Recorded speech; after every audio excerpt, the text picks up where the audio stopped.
The journey in Central America continues. After Panama, the next stop is in a nearby country, Colombia, and its 50 million inhabitants.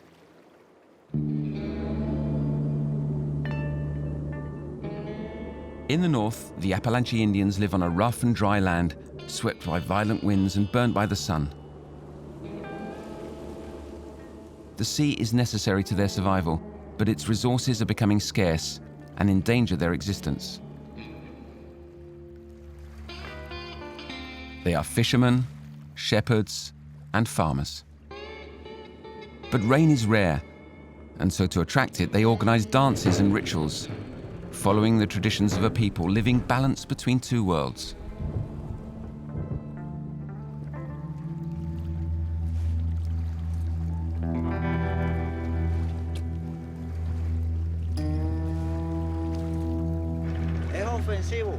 Careful, this one is aggressive. It's quite dangerous.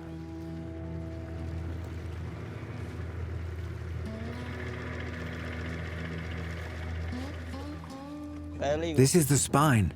It goes inside the skin and it's impossible to remove it.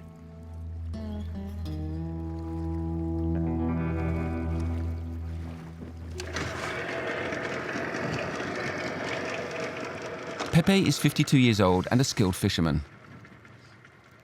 Every morning he brings up his nets as the sun rises. He belongs to the Wayuu Indians community, a community of about 685,000 people living in a desert near the border with Venezuela. The Apalaanchis, which means people of the beach, are Wayuus living along the coastline. A couple of hundred Apalaanchis settled down in the Bay of Portete in the northeast of Colombia, including Pepe. This is my house. Pepe's house is located near a little harbour protected by a maze of mangrove and looks over the bay. It's open to nature and sees a constant flow of children, cousins and friends of the family. He can feed this little community with the fish he catches.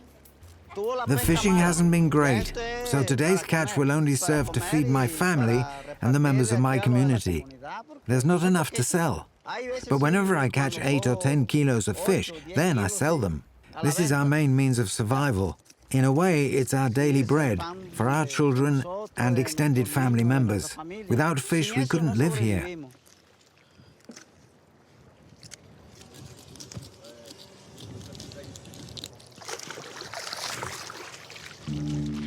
The Guajira Peninsula is a desert swept by strong daily winds.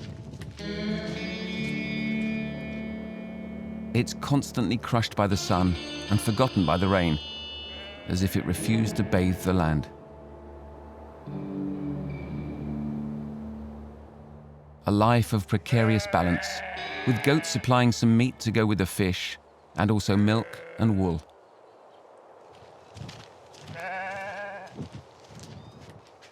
Lina is Pepe's wife. When her husband is out fishing, she sits in front of her loom to weave the hammocks and the bags the family uses. Women are extremely important in this community. They are the ones who own the land. Lina owns dozens of hectares around her house that are used to feed the family's goats. As the afternoon draws to a close, Pepe gathers his flock in a pen to protect them from stray dogs, like a good shepherd. This one needs to feed.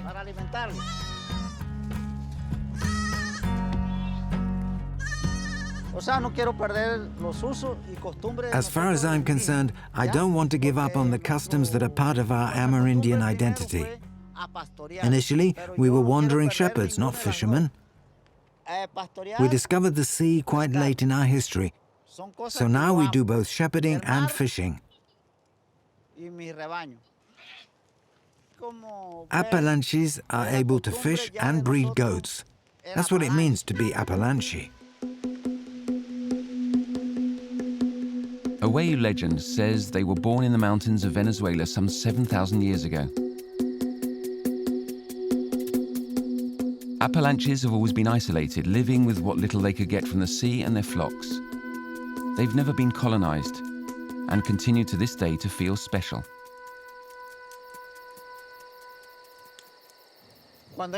We only speak Spanish when necessary. For instance, when someone from the outside is visiting. But our language is Wayuu. It's important to speak our language because I don't want our culture to disappear. I want our children in the future to make it their own, to defend it, to have it in their blood, in their veins. I want them to fight for their indigenous identity.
Sleeping is important for us, since the night is the time of dreams.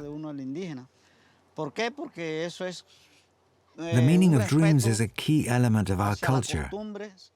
Dreams foretell the future.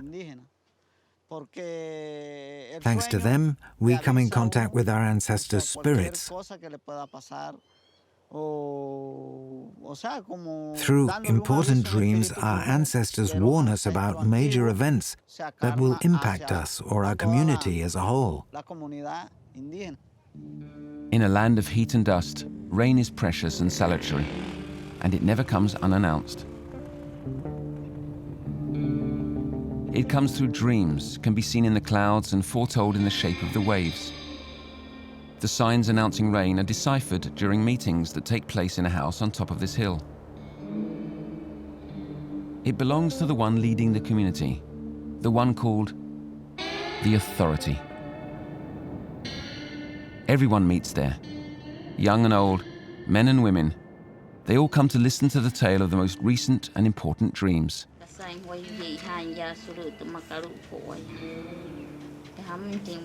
I had a dream 2 days ago. The sun had just come up. The sea was calm. I was on the beach in Putete when the sea suddenly drew back. Then I saw 2 horsemen dressed in white, riding fast on the sand. Their clothes were dazzling, like pure white.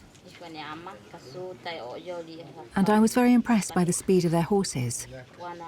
They were riding really fast. This is very clear indeed. This kind of dream is easily explained. It means rain will come. The speed of the horses means it'll come soon. To face the threats of this life balanced between 2 worlds, the Apalaanchis rely on help from the gods. In order to attract their benevolence, they regularly honor them through a special dance called Yona. It's performed on the spot Pepe is preparing. Yona is announced thanks to drums that invite people from nearby villages to join in. Afterwards, girls receive makeup to honor Wayuu, the sea goddess. They use a mushroom-based paint to draw fish and shells on their face, while men tune their drums for the coming celebration.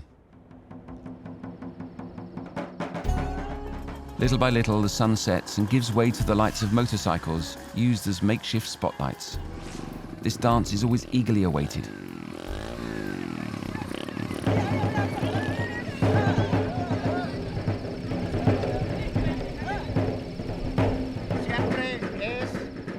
The woman has to run so that the man falls.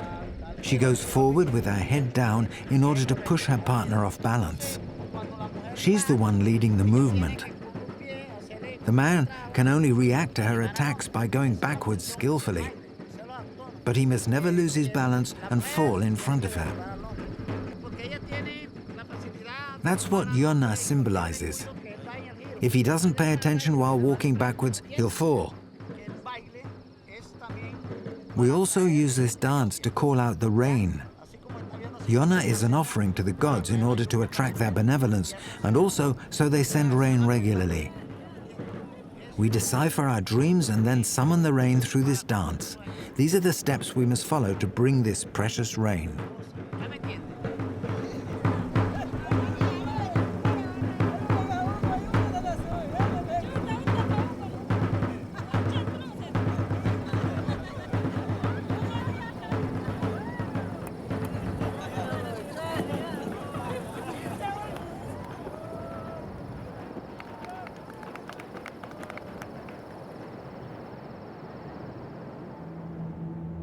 The next morning, rain hasn't come. But Pepe thinks it'll happen within a couple of days. The rainy season from September to December will start.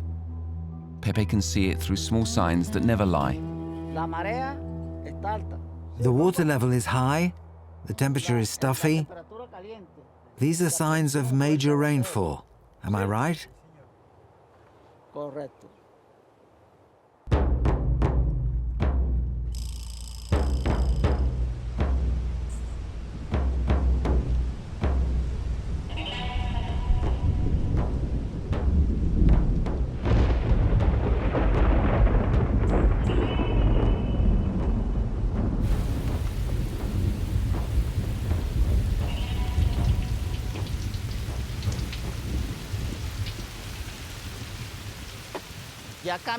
The landscape is changing. It's already much less dry, and in 3 days, everything will be different. Everything will bloom, cactuses will bloom, there will be fruit. When it rains, we catch lots of fish, because they come out of the mangroves and look for food in the depth of the bay. For us, it's time to take out the nets.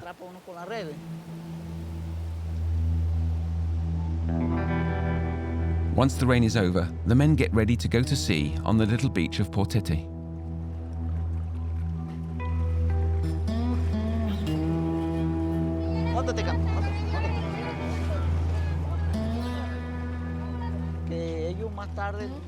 Years ago, it was beautiful here.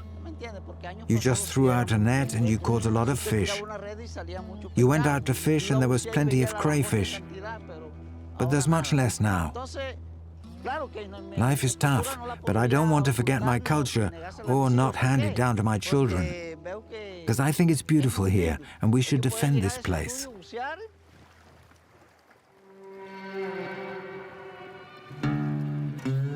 The boats take away the shepherds, who become sailors. They'll look for the fish they need to survive between desert and ocean. They go out on a sea that feeds their family, along with their imagination and their dreams.